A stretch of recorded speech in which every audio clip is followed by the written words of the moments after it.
Allah Subhanahu wa taala berfirman, "Tidakkah engkau wahai Muhammad memperhatikan bagaimana Tuhanmu telah berbuat kepada kaum Ad?"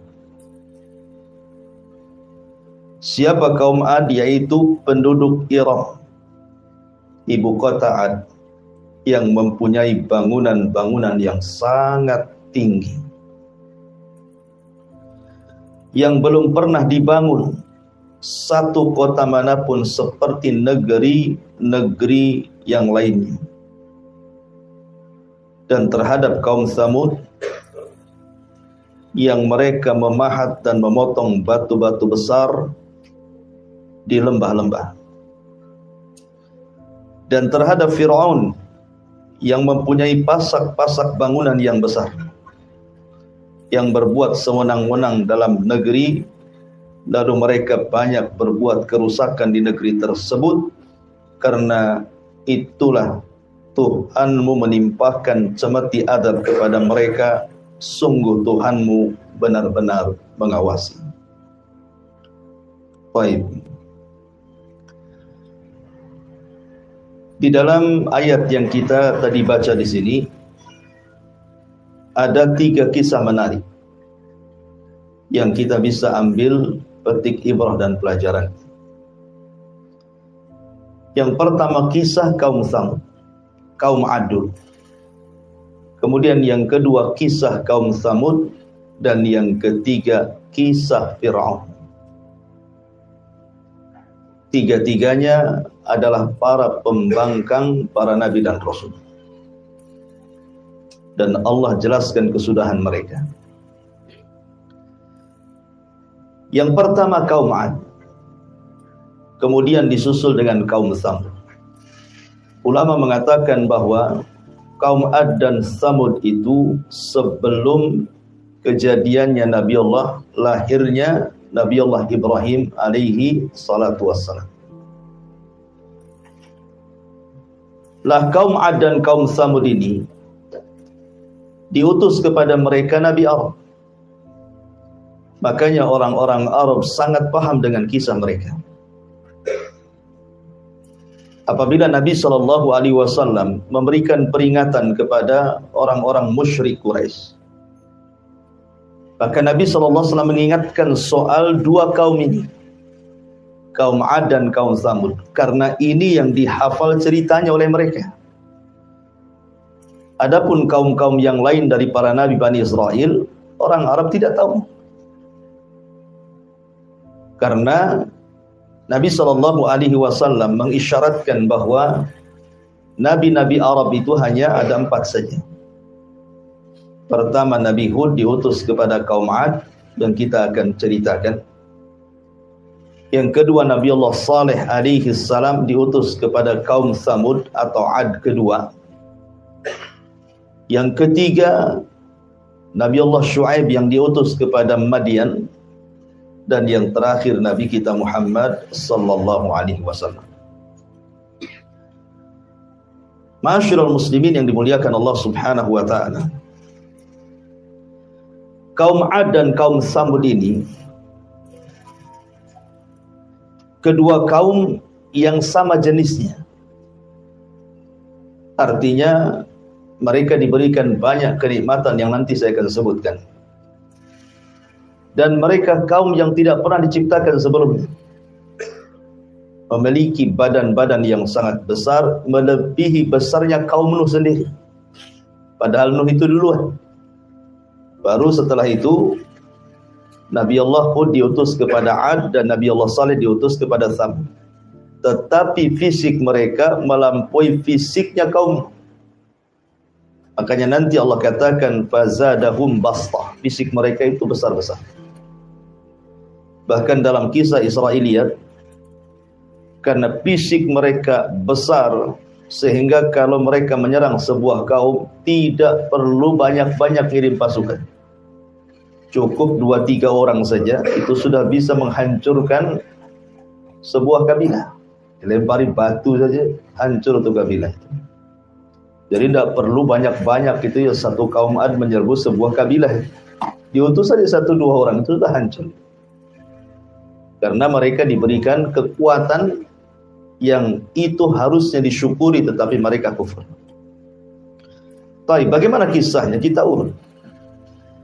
Ma'asyiral muslimin yang dimuliakan Allah Subhanahu wa taala. Ketika era Nabi Allah Nuh alaihi salatu wassalam dan terjadi tufan yang merupakan azab kepada kaum Nabi Nuh karena mereka melakukan kesyirikan dan diutus Nuh, mereka tidak sadar. Dan mereka menyembah berhala-berhala yang ma'ruf menurut orang-orang Arab. Allah mengatakan la tadarunna waddan wala suwa'an wala yaghutsa wa ya'uqa wa nasra. Jangan kalian tinggalkan Wad, Yaghus, Ya'uq, Suwa dan Nasr. Ini amanatnya para pembesar kaum ketika Nuh berusaha untuk memalingkan sesembahan-sesembahan itu ke dalam tauhid. Ketika kemudian Nuh alaihi salatu wassalam berdakwah siang malam, bahkan Nuh itu berdakwah 950 tahun, bukan waktu yang singkat, lama. Tapi tidak ada tanda-tanda kaumnya beriman. Justru kaumnya malah hendak mencelakakan. Dari situ Nuh kemudian berdoa kepada Allah dan mengatakan, Rabbi inni maghlubun fantasir. Ya Rabb, aku akan dikalahkan oleh mereka, tolong aku. Maka Allah Subhanahu wa taala merintahkan untuk membuat kapal. Singkat cerita, akhirnya ketika azab Allah Subhanahu wa taala mau turun, maka Nuh diperintah untuk masuk ke dalam kapal membawa 3 putranya dan beberapa orang yang beriman serta beberapa binatang berpasang-pasangan. Maka datanglah banjir yang sangat besar, perpaduan hujan dan air yang muncrat dari bumi. Jadi satu. Kita aja di Batam nih kalau hujan 3 hari berturut-turut banjir. Bagaimana pula dengan hujan yang kemudian disatukan dengan air bumi? Air bumi dilautkan ke daratan, ditambah pula dengan hujan. Tentu akan semakin besar banjirnya. Sampai itu digambarkan ketika Nuh alaihi salatu wassalam hendak menyelamatkan salah satu putranya namanya Yam, atau menurut ahli kitab disebut Kan'an. Apa kata Nuh? Irkam ma'ana. Wahai anakku, naiklah ke perahu. Tetapi anaknya degil dan mengatakan, Sa'awi ilal jabal. Biarkan, aku akan naik saja ke gunung. Enggak akan sampai banjir ini ke gunung. Tetapi Nuh mengatakan, tidak ada yang selamat hari ini, nak, naik. Namanya Nuh, lihat anaknya walaupun kafir, masih ada namanya sifat bapak itu kasihan dengan anaknya. Masih pengen menyelamatkannya. Tetapi karena memang Yam atau Kan'an ini tidak mau juga, maka Allah mengatakan, innahu laysa min ahli. Tinggalkan Nuh, dia bukan keluargamu lagi. Maka Nuh meninggalkan Yam. Akhirnya seluruh manusia tenggelam dan binasa karena Nuh berdoa kepada Allah, la tadhar 'alal ardi minal kafirina dayyara. Jangan kau tinggalkan satu jiwa kafir masih hidup di bumi. Itu doanya Nuh. Menunjukkan apa? Tidak ada manusia yang hidup. Alasannya apa? Intadharhum, kalau engkau biarkan satu saja hidup dari mereka, maka mereka akan melahirkan orang-orang yang fajir, yang jahat-jahat. Intinya bahwa setelah banjir bandang ini, maka kemudian Nuh alaihi salam diselamatkan di sebuah bukit namanya Judi di Irak. Disitulah permulaan kehidupan manusia yang baru. Karena yang hidup hanya di perahu Nuh saja. Lah Nuh alaihi salatu wassalam itu ma'ruf memiliki 3 anak yang masih hidup dan 1 mati. Yang 1 kafir ya. Yang 3 namanya Syam, dan itu Abul Arab, seluruh orang-orang Arab turunan Syam. Ya. Kemudian ada Ham, dan itu bapaknya orang-orang Romawi dan orang-orang yang berkulit hitam. Kemudian ada Yafis, salah satunya keturunannya orang-orang Asia. Lah kata para ulama bahwa tidak ada manusia setelah tragedi banjir Nuh itu kecuali turunan 3 putranya, Syam, Ham, dan Yafis. Karena Allah yang mengatakan, wa ja'alna min dzurriyyatihi humul baqin. Dan kami jadikan yang tersisa manusia itu hanya dari turunan Nuh. Ya, dari 3 putranya itu. Dari sini kata para ulama sejarah, Nuh itu disebut Abul Bashari Ats-Tsani, bapak manusia kedua setelah Adam. Karena tidak ada manusia di kolong langit yang hidup di zaman sekarang kecuali nasabnya pasti sampai kepada 3 putra Nuh ini. Kalau tidak Syam, ya Ham, kalau tidak Ham, ya Yafis. Dan 3-tiganya putra Nuh alaihi salatu wassalam. Makanya wajar kalau Nuh dikatakan bapak manusia kedua. Lah ketika anak-anaknya Nuh ini sudah mulai menyebar ke beberapa tempat, dan mereka masih mentauhidkan Allah Subhanahu wa taala, dan mereka masih melihat bagaimana sisa-sisa kehancuran kaum Nuh alaihi salam, sehingga mereka masih takut dan masih mentauhidkan Allah Subhanahu wa taala. Tetapi berlalunya zaman, berlalunya waktu, akhirnya iblis datang kepada kaum yang mentauhidkan Allah dari turunan Nuh. Mulailah kemudian mereka kembali menjadi penyembah berhala. Dan yang pertama kali menyembah berhala adalah kaum Ad dari turunan Nuh alaihi salatu wassalam. Kaum Ad inilah kaum yang pertama kali menyembah berhala. Menurut Ibnu Ishaq, seorang pakar sejarah, bahwa kaum Ad itu menyembah 3 berhala. 3 berhala yang mereka sembah. Pertama Samad, kemudian yang kedua Soda, dan yang ketiga Haba. Ya, ada yang mengatakan Somud atau Somad, kemudian Soda dan juga Haba. Itulah 3 berhala yang disembah oleh kaum Ad. Masyarul muslimin yang dimuliakan Allah Azza wa Jalla, sebagai gambaran bahwa kaum Ad dan Tsamud itu ada kemiripan. Allah berikan 7 nikmat kepada mereka. Seringkas saja.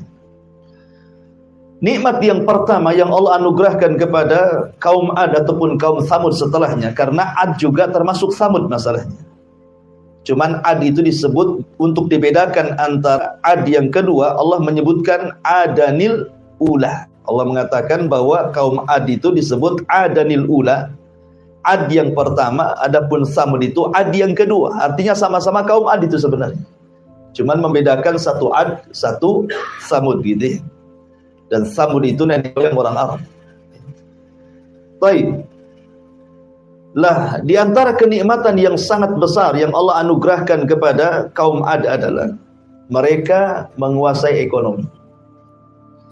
Di zamannya mereka menguasai ekonomi. Dan siapapun atau apapun negaranya, kalau menguasai ekonomi, pasti dia bisa menjajah negeri yang lain. Ya kan? Ekonomi, kekuatan ekonomi itu bisa menjajah negeri yang lain. Lihat hari ini. Negeri-negeri yang kuat ekonominya, ya kan? Negara-negara yang maju luar biasa. Bisa menjajah negara-negara yang tidak maju kan? Lah kaum Ad itu dilebihkan ekonominya, sehingga dengan ekonomi mereka bisa menjajah negeri-negeri yang lain. Dan itu nikmat yang Allah anugerahkan kepada mereka, kuatnya ekonomi. Kemudian yang kedua, kaum Ad diberikan fisik yang sangat kuat. Kaum Ad itu diberikan fisik yang sangat kuat, sampai fisik mereka melebihi fisiknya Nabi Nuh. Tetapi tentu tidak mungkin melebihi Nabi Allah Adam alaihi salatu wassalam. Karena ada kisah-kisah Israiliyat yang kemudian mereka menggambarkan bagaimana fisiknya kaum Ad itu ada yang sampai 100 meter. 100 meter tinggi kali. Celana antum tidak bisa dipakai mereka. Apalagi baju nggak muat. Apalagi celana dalam. Kan itu ya. Artinya bahwa sampai mengatakan 100 meter. Ini mustahil. Nah, kisah ini tentu bertentangan dengan hadis Nabi SAW bahwa fisik yang paling tinggi, yang paling kuat, yang paling kekar, yang paling tampan hanyalah fisiknya Adam alaihissalam. Makanya ketika Rasul berjumpa dengan Nabi Yusuf saat peristiwa Isra Mi'raj, apa kata Rasul? Aku melihat Nabi Yusuf mendapatkan separuh ketampanan Adam. Separuh saja sudah memfitnah banyak wanita. Berarti Adam itu jauh lebih tampan dibandingkan Nabi Yusuf, kan itu. Itu kan separuhnya saja. Jadi kalau Nabi Adam hidup di zaman sekarang, mungkin semua wanita akan memandang Adam. Kalau Yusuf saja satu Mesir terfitnah, bagaimana pula Adam alaihi salatu wassalam. Dan ini mematahkan teori Darwin yang mengatakan manusia berasal dari kera, kan itu ya. Kera cakep atau tidak cakep? Mana ada kera cakep? Antum dandani, antum kasih bedak pun tidak akan cakep kera itu. Ya mungkin si Darwin saja yang ikut kera. Kita ikut Nabi Adam. Baik, masyarul muslimin yang dimuliakan Allah Azza wa Jalla. Jadi nikmat yang kedua, mereka diberikan fisik yang kuat, kemudian tinggi. Yang tadi saya kisahkan, kalau menghancurkan sebuah kabilah tidak perlu bawa pasukan, cukup dikirim 2-3 orang saja sudah cukup tuh, gitu ya.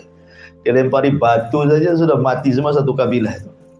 Karena di zaman Ad itu hanya Ad yang punya fisik seperti itu. Jadi kaum-kaum yang sezamannya itu ya kecil-kecil gitu ya, di bawahnya kaum Ad. Makanya kaum Ad itu menguasai, ya karena fisiknya yang besar, itu nikmat harusnya. Mereka syukuri kan. Kita aja kalau masuk tentara, kalau pendek agak terima, kan gitu ya. Masuk tentara, masuk polisi itu diukur juga tuh tingginya tuh. Sehingga tinggi badan juga nikmat seharusnya. Ini yang kedua. Yang ketiga, Allah Subhanahu wa taala anugerahkan mereka memiliki strategis perang yang luar biasa. Dan mereka tidak pernah dikalahkan. Dan Allah mengatakan wa idza batashtum jabbarin. Ini biasanya untuk jimat. Nah dulu pernah baca kitab Mujarabat tuh. Kalau hendak menonjok orang tuh, baca katanya ayat ini. Wa idza batashtum jabbarin. Apabila mereka hendak menyerang, mereka tidak punya belas kasihan. Ya. Jadi kaum Ad itu punya strategis perang. Kalau nyerang itu tidak pernah kalah itu. Dan mereka kaum yang sangat bengis sekali. Sehingga tidak ada satupun kabilah di zaman itu. Karena kan belum ada negara-negara saat sekarang gitu ya. Masih kabilah-kabilah juga, umatnya juga belum banyak di zaman itu. Tidak ada yang berani. Kalau diserang itu nyerang betul mereka. Tidak punya belas kasihan sama sekali. Karena mereka memiliki selain fisik besar gitu ya, memiliki strategis perang yang luar biasa. Ya, ini nikmat yang ketiga. Nikmat yang keempat, Allah Subhanahu wa taala berikan kesuburan. Ladang mereka subur, sawah mereka subur, ternak mereka subur.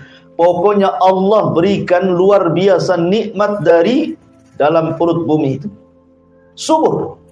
Ya kan? Makanya ketika kita bicara tentang negeri Sabah itu Allah mengatakan baldatun thayyibatun wa rabbun ghafur. Baldatun thayyibah, negerinya baik. Kenapa negerinya baik? Karena di negeri Sabah itu kebun-kebunnya itu semua tumbuh semua buah-buahan. Biji-bijian. Anehnya lagi tidak ada ulat, tidak ada semut, tidak ada serangga, tidak ada binatang. Gitu ya. Kalau kita masuk kebun tuh mikir-mikir takut ular. Kalau negeri Sabah tidak ada. Jangan lagi cerita ular, semut pun tidak ada. Lalat pun tidak ada. Jadi masuk ke dalam kebun itu betul-betul menikmati. Jadi kalau ada seorang wanita masuk ke negeri Sabah, di atasnya ditaruh keranjang di atas kepalanya, tidak perlu dipetik, pulang itu sudah penuh tuh. Masuk kebun keluar penuh, sudah penuh dengan buah-buahan di atas kepalanya. Jadi negeri Adi juga sama, disuburkan gitu ya. Ya, ini juga nikmat seperti negeri kita ini kan negeri subur dibandingkan negeri-negeri yang lain. Coba antum umroh sana. Lihat tuh Saudi itu padang pasir tuh kering kelontang, enggak jelas itu ya. Tetapi karena kecanggihan teknologi, waktu saya di Yaman, subhanallah padang pasir bisa disulap jadi sawah ditanami gandum. Begitu ya. Jadi setahun itu jadi padang pasir, terkadang hijau karena sudah kecanggihan teknologi di zaman sekarang itu. Ini nikmat yang keberapa? Nikmat yang keempat. Allah suburkan. Ya. Kemudian nikmat yang kelima. Nikmat yang kelima yang Allah berikan kepada kaum Ad ini. Mereka sanggup merubah tanah datar menjadi istana. Jadi mereka membuat, umpamanya ada tanah datar di padang pasir itu, diambil batu-batu dari gunung itu. Kemudian mereka susun. Mereka mampu membuat istana itu. Tanah datar jadi istana. Padahal di zaman itu teknologi belum secanggih sekarang kan gitu. Belum ada belko alat berat. Tetapi bagaimana Allah Subhanahu wa taala berikan kekuatan mereka bisa menyulap tanah datar jadi istana. Bahkan yang nomor 6 yang luar biasa lagi, bukan hanya itu, bukit-bukit itu dipahat kemudian memiliki seni tingkat tinggi dan menjadi rumah-rumah singgah, bukan untuk ditempati, hanya untuk kebanggaan dan kesombongan saja. Jadi kalau mereka sudah jadi itu, mereka naik, kemudian ada orang lewat itu, maka diejeknya. Lihat rumahku jauh lebih indah dibandingkan rumahmu. Jadi hanya untuk ejek-ejekan, hanya untuk kesombongan saja. Ya. Kemudian yang kelima, yang terakhir, bahwa kaum 'Ad oleh Allah Subhanahu wa taala, ini nikmat yang paling besar dari 6 nikmat itu, diutus kepada mereka seorang nabi. Ini tidak ada nikmat melebihi diutus seorang nabi. Ya. Siapa yang diutus? Nabi Allah Hud alaihi salatu wassalam. Hud diutus kepada kaum 'Ad.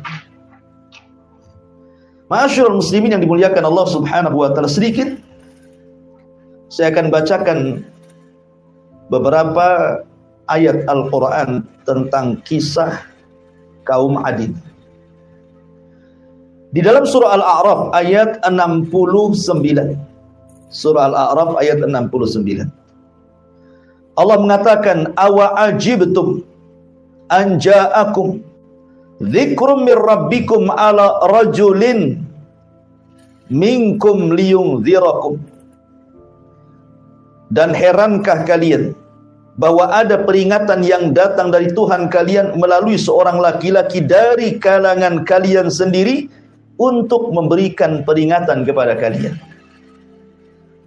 Jadi Allah Subhanahu wa taala utus Hud kepada mereka. Kenapa kalian heran? Makanya dalam ayat yang lain Allah mengatakan, wa ila 'adin akhahum Hudan, dan kepada kaum 'Ad Allah utus saudara mereka. Siapa? Nabi Allah Hud. Kenapa Allah bahasakan saudara? Karena Hud alaihi salatu wassalam itu hidup di tengah-tengah mereka. Jadi kaum 'Ad itu tahu siapa Hud, mulai dari oroknya sampai kemudian besarnya, sampai dewasanya, sampai diangkatnya jadi nabi, mereka tahu. Dan Allah sudah persiapkan gitu ya. Karena Allah Subhanahu wa taala kalau mengutus seorang nabi dan rasul itu dicomot dari kaumnya. Makanya Allah mengatakan dalam Al-Qur'an, bagaimana Allah Subhanahu wa taala berfirman tentang Nabi sallallahu alaihi wasallam, gimana, walaqad ja'akum rasulun min anfusikum azizun 'alaihi ma anittum harisun 'alaikum bil mu'minina raufur rahim. Dan sungguh Allah telah utus kepada kalian seorang rasul dari jenis kalian, dari jenis kalian manusia, dari daerah kalian sendiri. Jadi mereka sudah paham siapa Hud itu sebenarnya.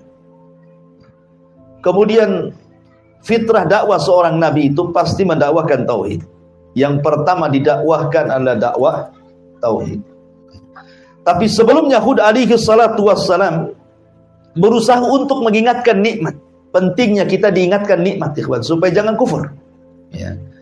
Makanya kemudian Allah mengatakan, wadhkuru ij'alakum khulafa min ba'di nuhin wa zadakum fil khalqi bastah fadhkuru ala Allah la'allakum tuflihun. Kata Hud kepada kaum 'Ad, ingatlah ketika dia menjadikan kalian sebagai pengganti-pengganti kaum Nuh. Kalian ini pewaris kaum Nuh. Kemudian, dan Allah Subhanahu wa taala telah lebihkan kalian dalam kekuatan tubuh dan perawakan kalian. Maka ingatlah akan nikmat-nikmat yang Allah anugerahkan kepada kalian supaya kalian beruntung.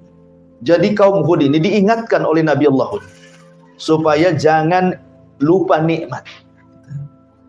Allah sudah berikan ekonomi yang baik, Allah sudah berikan tanah yang subur, Allah sudah berikan fisik yang kuat, kalian bisa ditakuti oleh bangsa-bangsa yang lainnya.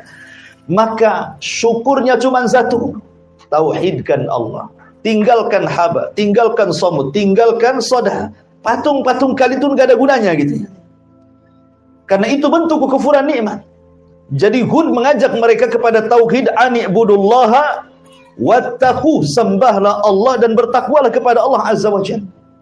Dan begitulah dakwah para nabi, dimulai dari tauhid.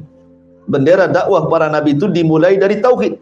Dan itu Allah Subhanahu wa taala katakan, walaqad ba'atsna fi kulli ummatir rasulan an i'budullaha wajtanibu taghut. Dan sungguh kami utus pada tiap-tiap umat seorang rasul utusan, tugas mereka hanyalah meneriakkan sembahlah Allah, tauhidkan Allah, jauhi sesembahan selain Allah alias taghut. Ya. Kemudian Allah Subhanahu wa taala ingatkan lagi dari lisan Yahud kepada kaum Ad itu.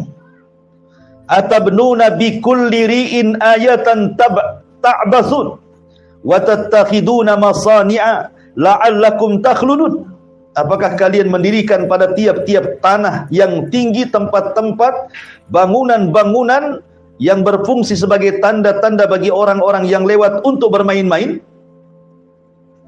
Kemudian di tempat-tempat tersebut kalian mengambil hanya untuk olok-olokan orang yang melewat, dan kalian membuat benteng-benteng, yakni penampungan-penampungan air di bawah tanah. Maksudnya seolah-olah kalian merasa akan dikekalkan selamanya. Jadi keyakinan orang kaum Ad juga, mereka sama sekali tidak yakin tentang kehidupan akhirat. Mereka merasa mereka itu akan hidup selamanya begitu. Makanya mereka membuat tampungan-tampungan di bawah rumah itu, air seolah-olah mereka tidak akan mati. Bahkan celakanya mereka memiliki pemahaman dahriyah. Kalaupun mereka itu mati, yang menjadikan mati itu hanya waktu yang berjalan saja. Kami hidup dan mati itu hanya waktu saja. Nah, gitu ya. Ini kan pemahaman orang ateis. Jadi orang ateis sudah ada sejak zaman dulu. Ya, yang enggak mengakui ketuhanan gitu ya.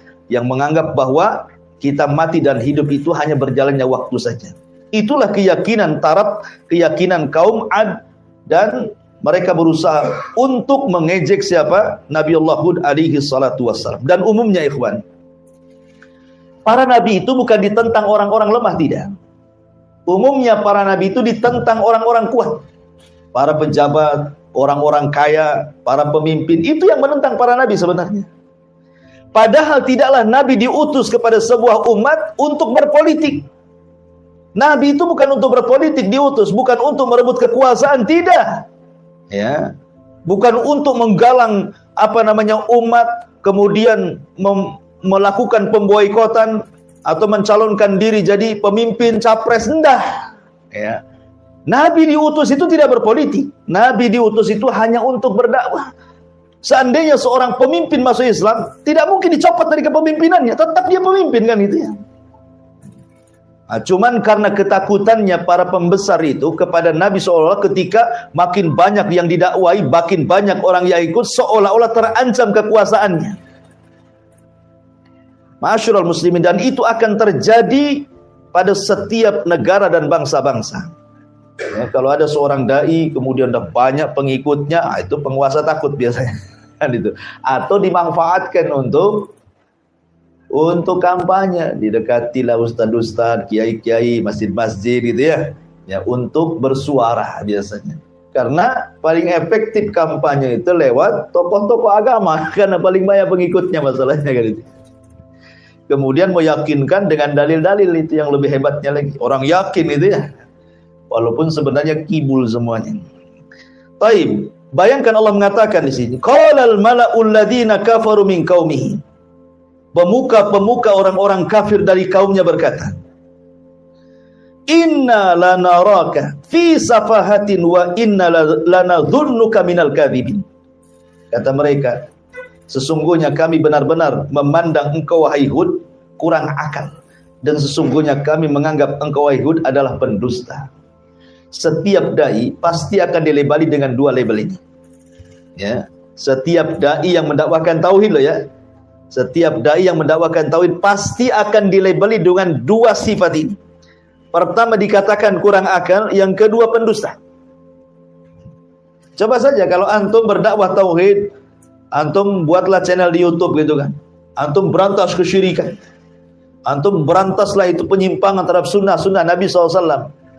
Oh, besoknya sudah ada itu yang nyaut, itu yang jawab. Kan gitu ya. Oh, ini orang gila, mecah belah. Itu macam-macam ngomongnya. Karena memang tabiat dakwah seperti itu. Nabi lo dikatakan pendusta, tukang sihir, tukang tenun, macam-macam Rasul itu. Maka Nabi Hud pun kurang lebih saja. Ketika Hud alaihi salatu wasallam mengatakan, ya qaumi ibudullaha ma lakum min ilahin ghairu afala tattaqun. Wahai kaumku, sembahlah Allah, tidak ada sesembahan selain daripada Allah Subhanahu wa taala, tidakkah kau bertakwa? Maka mereka mengatakan, wahai Hud, kau ini orang gila, ngapain kau berdakwah? Kau ini pendusta. Maka Hud mengatakan dengan lembut, ingat, ini juga salah satu thariqah dakwah gitu ya. Para nabi itu diceritakan dalam Al-Quran itu diambil pelajaran. Ketika kaum Hud itu berusaha dengan sangat keras, kasar gitu ya, menuduh macam-macam kepada Hud, tetapi Nabi Allah Hud menganggap dan membalas dengan kelembutan. Katakan kepada Nabi SAW, wa in kunta faddan ghalidhal qalbi lan faddu min hauli. Kalau engkau keras kepala wahai Muhammad, kau kasar kepada kaummu, maka mereka akan lari dari kamu. Makanya kelembutan itu asas dakwah. Apa kata Hud? Ya qaumi laisa bisafahatun walakinni rasulun mir rabbil alamin. Aku tidak gila, aku waras. Akan tetapi Allah mengutusku menjadi nabi kalian, menjadi rasul kalian yang membawa amanah dari Allah Subhanahu wa taala. Uballigukum risalati rabbi wa ana lakum nasihun amin. Akulah menyampaikan amanat Tuhanku kepada kalian saja, dan saya adalah penasehat yang amanah yang Allah tunjuk untuk mendakwai kalian. Ma'asyiral muslimin yang dimuliakan Allah Subhanahu wa taala. Intinya bahwa Hud alaihi salam terus mendakwai kaumnya dan para pembesarnya, tetapi Allah Subhanahu wa taala takdirkan memang kaum itu mendustakan para nabinya. Makanya Allah mengatakan kadzabat adanil mursalin. Kadzabat adun al-mursalin, telah mendustakan kaum Ad para rasul. Ya. Makanya ketika kemudian mereka mungkin sudah capek gitu ya, mungkin bahasa kitanya sudah bosan dengan ucapan-ucapan Hud ini, kemudian mereka mengatakan, ya Hud, ma ji'tana bibayyinatin wa ma nahnu bitariki alihatina an qaulika wa ma nahnu laka bimu'minin. Mereka kaum Ad mengatakan, wahai Hud, engkau tidak mendatangkan satu bukti yang nyata kepada kami kalau engkau seorang nabi. Engkau hanya manusia biasa. Kami makan, kau makan. Kami jalan, kau berjalan. Kau ke pasar, kami juga ke pasar. Untuk apa kami ikuti orang yang sama dengan kami, gitu maksudnya. Mereka mengatakan, kaum Ad ini, wahai Hud, engkau ini tidak ada bukti kalau kau seorang nabi. Dan kami tidak akan meninggalkan atau tidak pernah meninggalkan Tuhan-Tuhan kami gara-gara ucapanmu. Dan kami selamanya tidak akan beriman. Kata kuncinya langsung mereka keluarkan, tidak akan beriman. Kemudian mereka mengatakan, inna qulu illa taraka ba'du alihatana bisu. Kami hanya mengatakan bahwa sebagian sembahan kami telah menimpakan penyakit gila kepada kalian. Boleh jadi engkau itu, wahai Hud, kewalat dengan sesembahan kami, katanya. Makanya sekarang kau jadi gila, katanya. Gitu maksudnya ya. Ya. Jadi ketika Hud kemudian berusaha kemudian memperingatkan umatnya, janganlah sembahlah patung-patung itu. Patung-patung itu tidak membawa manfaat, tidak memudaratkan, bahkan akan mengancam azab kepada kalian. Mereka mengatakan, lihat, jangan-jangan Hud gila itu gara-gara ditimpa oleh Tuhan-Tuhan kami. Kewalat dia dengan kami, itu bahasanya. Ya. Maka kemudian mereka mengatakan, lain ata'tum basyaram mithlukum lain ata'tum basyaram mithlakum innakum idzan la khasirun aya'idukum annakum idza mittum wa kuntum turaban wa idzaman annakum mukhrajun. Dan sesungguhnya kalian menaati manusia seperti kalian, niscaya kalian akan benar-benar rugi. Apakah jika ia menjanjikan kepada kalian bahwa bila kalian telah mati dan telah menjadi tanah, kemudian telah menjadi tulang belulang, kalian sungguh akan dikeluarkan dari kuburan kalian? Hayhat, hayhat lima tu'adun. Jauh sekali kebenarannya, mustahil. Mereka sudah mulai menentang, mustahil. Karena kemudian mereka tidak mau beriman lagi. Dan yang lebih parah lagi, mereka nantang. Ya, nantangnya apa? Minta adab dari Allah Subhanahu wa taala. Coba. Tapi begini ya, mukjizatnya Nabi Hud itu luar biasa. Hud itu diberikan mukjizat oleh Allah. Apa mukjizatnya? Tawakal yang kuat. Hud itu diberikan oleh Allah mukjizat berupa tawakal. Jadi tawakal itu jadi mukjizat dia. Coba bayangkan, kaum Ad itu kan besar-besar. Kemudian tentaranya kuat-kuat. Kalau menghancurkan kaum sebentar saja. Tapi mereka tidak bisa menyentuh Hud. Ya kan? Bahkan Hud alaihi salatu wassalam sampai kemudian mengatakan, min dunihi fakiduni jami'an la tungzirun, katanya. Kalau kalian tidak suka denganku, kata Hud, kumpulkan kaum Ad semuanya, serang aku sekarang, jangan ditunggu-tunggu waktunya. Lihat, nantang ke Hud ini kan. Kenapa dengan begitu percayanya Hud mereka tidak bisa menyentuh dia? Karena Hud mengatakan, inni tawakkaltu Allah rabbi wa rabbukum ma min dabatin illa huwa akhidun binasiyatiha inna rabbi ala sirati mustaqim. Sesungguhnya aku bertawakal kepada Allah Tuhanku dan Tuhan kalian. Tidak ada satupun makhluk bergerak yang bernyawa, melainkan dialah yang memegang ubun-ubunnya. Sungguh Tuhanku di jalan yang lurus lagi adil. Jadi Hud ini sangat berani. Coba bayangkan, kaum Ad itu kan banyak, besar-besar gitu ya. Hud menantang, kalau kalian tidak suka denganku, kalian kumpul semuanya. Serang aku sekarang. Seandainya antum diutus menjadi dai ke sebuah kampung. Kampung itu banyak dukunnya. Kemudian antum ngomong, kumpulkan dukun-dukun kalian, santet aku sekarang. Berani nggak antum ngomong gitu? Ini Hud begitu. Atau kumpulkan preman pasar kalian, ayo kumpul-kumpul semuanya. Gabungkan dengan desa sebelah tuh, ayo serang saya. Berani nggak tuh mau begitu kan? Saya yakin nggak akan berani. Ya, saya aja nggak berani, apalagi antum. Gitu. Ya. Karena saya tidak punya mukjizat. Nabi Hud punya mukjizat, ya kan? Makanya dia berani yang mengatakan, fakiduni jami'an thumma la tungzirun. Serang aku sekarang. Buat makar kalian. Sekarang juga, jangan ditunggu-tunggu katanya. Kan? Tetapi kaum Ad memang tidak bisa menyerang Hud alaihissalam. Menyentuh kulitnya pun tidak bisa. Itulah kelebihan namanya mukjizat Nabi Allah Hud alaihi salatu wassalam. Akhirnya kemudian mereka pun mengatakan kepada Hud alaihi salatu wassalam, sudah gini saja. Kami semua tidak akan beriman kepada Muhammad. Nggak akan beriman. Macam mana kau ngoceh pun kami tidak akan beriman. Ya. Kalau engkau seorang nabi, fa'tina bima ta'iduna in kuntum minas sadiqin. Buktikan. Katanya engkau selalu mengancam-ngancam kami, kalau tidak ikut kamu, kami akan diadab. Buktikan adabmu sekarang. Mana adab Allah? Timpakan sekarang kepada kami, katanya. Jadi mereka mulai menantang Allah. Bahaya kalau sudah menantang Allah. Kalau sudah menantang Allah bahaya. Ketika mereka sudah ngomong seperti itu, apa yang terjadi? Akhirnya Allah kirim paceklik yang berkepanjangan. Ada yang mengatakan 3 tahun tidak turun hujan.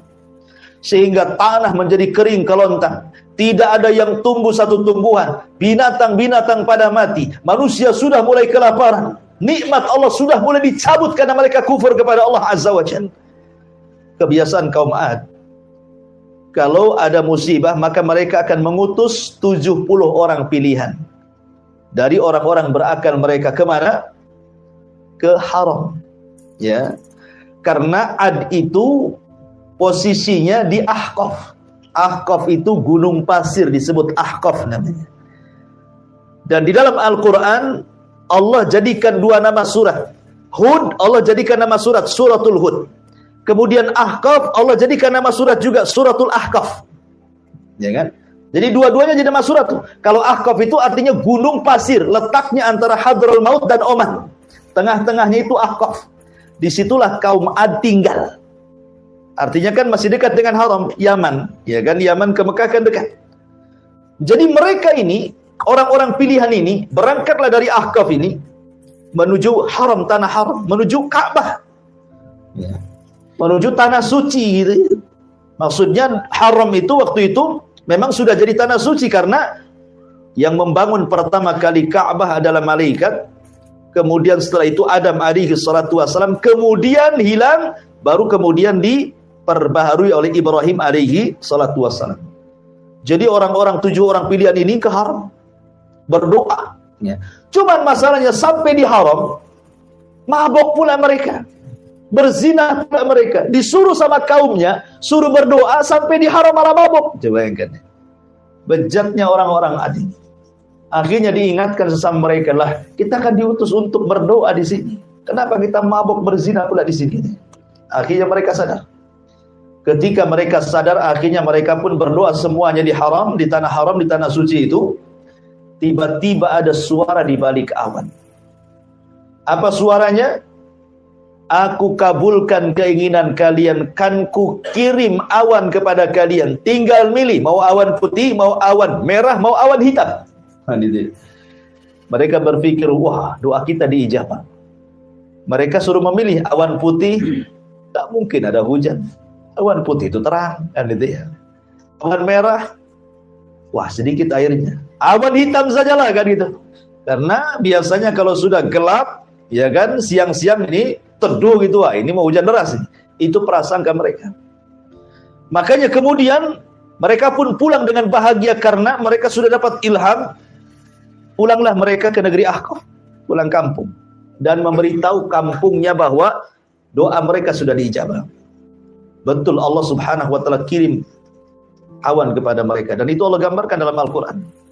Falamma ra'auhu aridan mustaqbila awdiyatihim, maka ketika mereka melihat, ya, ada awan hitam yang menuju lembah-lembah mereka, ladang-ladang mereka, sawah-sawah mereka, semua keluar. Bayangkan, mereka tidak paham kalau ini ada.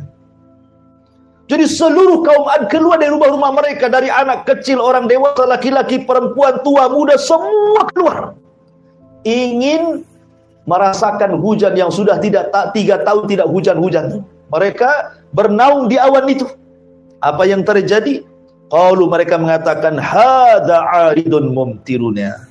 Mereka mengatakanlah awan yang akan menurunkan hujan kepada kami. Dengan bangganya mereka bernyanyi-nyanyi, berteriak-teriak dengan penuh kebahagiaan. Inilah awan yang akan menurunkan hujan kepada kami. Maka Allah mengatakan, bal huwa masta'jaltum bi rihun fiha adzabun alim. Maka Allah katakan, bahkan ini azab yang kalian minta disegerakan datangnya, yaitu angin yang mengandung azab yang sangat pedih bagi kalian. Rupanya awan hitam itu permulaan azab Allah. Mereka tidak paham. Ya. Jadi hati-hati bahwa terkadang orang menyangka itu nikmat, rupanya di balik nikmat itu ada azab. Ya, ini pelajaran. Terkadang ada orang diberikan nikmat oleh Allah Subhanahu wa taala dengan nikmat yang melimpah, tapi rupanya nikmat itu menggiring mereka kepada azab. Makanya kenapa terkadang kenikmatan itu disebut istidraj. Ya, dalam bahasa akidah disebut istidraj. Orang itu kalau usaha maju terus, buat bisnis maju terus, buat ini maju terus. Kok enggak pernah enggak maju? Enggak pernah enggak dirugikan, untung terus. Ini hati-hati nih. Usaha ini sukses, usaha itu sukses, akhirnya jadi kaya raya gitu ya. Nanti suatu ketika nikmat ini justru kalau sampai dia lalaikan akan berubah menjadi nikmat azab yang pedih bagi dia. Makanya hati-hati dengan istidraj itu. Ma'asyiral muslimin yang dimuliakan Allah Azza wa Jalla. Akhirnya kemudian Allah katakan, tudammiru kulla syai'in bi amri rabbiha fa asbahu la yura illa masakinuhum kadzalika nazzil qaumal mujrimin. Yang menghancurkan segala sesuatu dengan perintah Tuhannya, sehingga mereka kaum Ad menjadi tidak tampak lagi di bumi kecuali hanya bekas-bekas tempat tinggal mereka. Demikianlah kami memberi balasan kepada kaum Ad, kaum yang sangat pendosa itu. Bagaimana azabnya? Allah Subhanahu wa taala ketika mengirim awan hitam itu, tiba-tiba angin muncul dari langit. Angin puting beliung muncul dari langit ke bumi, kemudian membawa semua yang ada di bumi naik ke langit. Coba ini kan manusia sudah keluar semua kan, yang kecil yang besar berada di awan itu. Tidak ada satupun yang di rumah tuh, karena semua keluar. Rupanya datang angin menyapu orang-orang ini, mengangkat ke langit. Mereka diputar-putar di puting beliung itu. Sampai-sampai Allah Subhanahu wa taala mengatakan, sakharaha alaihim sab'a layalin wa thamaniyata ayyam husuman fataral qauma fiha sar'a ka'annahum a'jazun nakhlin khawiyah. Allah menimpakan angin itu kepada mereka selama 7 malam 8 hari terus menerus tidak berhenti. Maka kami melihat kaum Ad pada waktu itu mati bergelimpangan seperti batang-batang pohon kurma yang telah kosong dan laku. Artinya ketika anginnya selesai, badan-badan mereka jatuh ke bumi, mereka nancap seperti tunggul-tunggul kurma. Ya, bagaimana Allah Subhanahu wa taala azab kaum Ad seperti itu. Adapun Nabi Allah Hud, sebelum azab ini datang dia sudah pergi duluan. Bersama siapa? Bersama kaumnya yang beriman yang tidak banyak itu menuju mana? Menuju Hijr. Ya. Hijr itu di mana? Makanya ada suratul Hijr. Dalam Quran itu ada suratul Hijr kan? Ya. Hijr itu tengah-tengah antara Hijaz. Hijaz itu Mekah dan Madinah. Ya. Dan Syam, tengah-tengahnya itu Hijr. Ada yang mengatakan Yordania dan Hijaz, tengah-tengahnya itu Hijr. Disitulah kemudian Nabi Allah Hud alaihi salatu wassalam meninggal dunia. Kemudian kaumnya terus mentauhidkan Allah Azza wa Jalla dan mereka masih terngiang-ngiang dengan azab kaum Ad. Tetapi berlalunya waktu kembali mereka kufur, yang disebut dengan kaum Tsamud. Ya. Jadi setelah kehancuran kaum Ad itu, mereka masih mentauhidkan Allah Azza wa Jalla. Tapi berlalunya waktu, berlalunya zaman, akhirnya kemudian terjadi kesyirikan lagi setelahnya. Dan yang pertama kali melakukan kesyirikanlah kaum Tsamud, masih turunannya Ad. Kan gitu ya. Mereka yang kemudian kufur pertama kali setelah kaum Ad. Menariknya ikhwatul fiddin yang dimuliakan Allah Azza wa Jalla. Kalau cerita tentang kaum Tsamud, karena di sini juga Allah mengatakan wa tsamudal ladzina jabu sahra bil wad. Sebenarnya nikmat yang 7 tadi yang Allah berikan kepada kaum Ad, Allah berikan juga kepada kaum Tsamud. Tidak perlu saya ulang. Ya. Tapi yang menariknya adalah kaum Tsamud ini. Kaum Tsamud ini Allah berikan seekor unta. Unta yang sangat besar, yang menjadi mukjizat bagi mereka di tengah-tengah mereka. Unta itu cukup bisa diminum air susunya oleh banyak kabilah kaum Tsamud. Berarti menunjukkan unta itu besar, bukan unta kecil kan itu. Karena beberapa kabilah bisa minum dalam 1 hari dari susunya air unta itu. Ini nikmat yang luar biasa. Tinggal diambil saja susunya, selesai. Ya. Tetapi anehnya juga turunnya azab Allah Subhanahu wa taala kepada kaum Tsamud gara-gara unta juga. Ketika mereka menyembelih untanya Nabi Allah Saleh sebagai mukjizat, turun azab kepada mereka. Jadi unta yang membawakan nikmat, unta pula yang mendatangkan azab. Bagaimana kisahnya? Ma'asyiral muslimin yang dimuliakan Allah Subhanahu wa taala. Kaum Tsamud, kalau kaum Ad, Allah Subhanahu wa taala juga banyak menyebutkan dalam Al-Qur'an. Bahkan Nabi Allah Hud 7 kali diulang di dalam Al-Quranul Karim. Lah kaum Tsamud ini masih keturunan kaum Ad, maka disebut Ad yang kedua. Kalau kaum Ad yang pertama disebut Adanil Ula. Ini Ad Atsani. Ya. Dan dua-duanya bangsa Arab. Ingat bahwa Arab itu terbagi menjadi 3. Ada yang disebut dengan Al-Arabu Al-Ba'idah. Ada yang disebut dengan Al-Arabu Al-Baqiyah. Ada yang disebut dengan Al-Arabu Al-Musta'rab namanya. Al-Arabul Ba'idah ini Arab yang sudah punah. Kaum Ad, kaum Tsamud sudah punah. Tidak ada lagi turunannya. Ya, hanya tinggal ceritanya. Kemudian yang kedua Al-Arabul Baqiyah. Arab yang masih ada. Ya, dan itu salah satunya keturunan Qahtan, seperti Imam Malik rahimahullahu taala, itu keturunan Qahtan. Kemudian yang ketiga ada namanya Al-Arabu Al-Musta'rab. Bukan orang Arab, tapi fasih berbahasa Arab, akhirnya dikatakan orang Arab. Karena kefasihan bahasa Arab. Dari sini ada kaidah, walaupun ada orang Arab di negeri kita, mancung, tidak diragukan lagi wajahnya wajah Arab, tapi tidak bisa bahasa Arab, malah medok bahasa Jawa, maka dia bukan Arab. Tapi kalaupun ada di negeri kita pesek belesek, tidak ada muka-muka Arab sedikit pun, tapi cepetang dia bahasa Arabnya luar biasa, gitu ya, melebihi orang Arab, maka dia Arab. Ini kaidah. Ya. Jadi jangan berbangga karena muka Arab ngaku Habib. Dites bahasa Arabnya tak tahu. Kasih kitab kuning tak bisa baca. Bukan tak bisa baca, tak bunyi. Ya kan? Masyarul muslimin yang dimuliakan Allah Azza. Ini kaidah karena ada Al-Arabul Musta'rab di sini kan. Ismail itu bukan orang Arab. Dia lahir di Palestina. Ya. Kemudian dibawa oleh Ibrahim dengan ibunya Hajar ke Arab. Berjumpa dengan suku Jurhum. Belajarlah Ismail dengan kabilah Jurhum. Akhirnya dia pula yang paling fasih bahasa Arabnya. Makanya Ismail disebut Al-Arabul Musta'rab. Dia bukan Arab tapi jadi Arab karena kefasihan bahasa Arab. Ya, maka nggak apa-apa antum tampang tak ada Arabnya, tapi bahasa Arabnya luar biasa, Arab antum. Gitu ya. Antum mancung walaupun kayak Petruk gitu ya. Tapi tak bunyi Arab, bukan Arab Indonesia antum. Gitu ya. Jadi itu kaidah seperti itu. Antum harus pahami. Baik.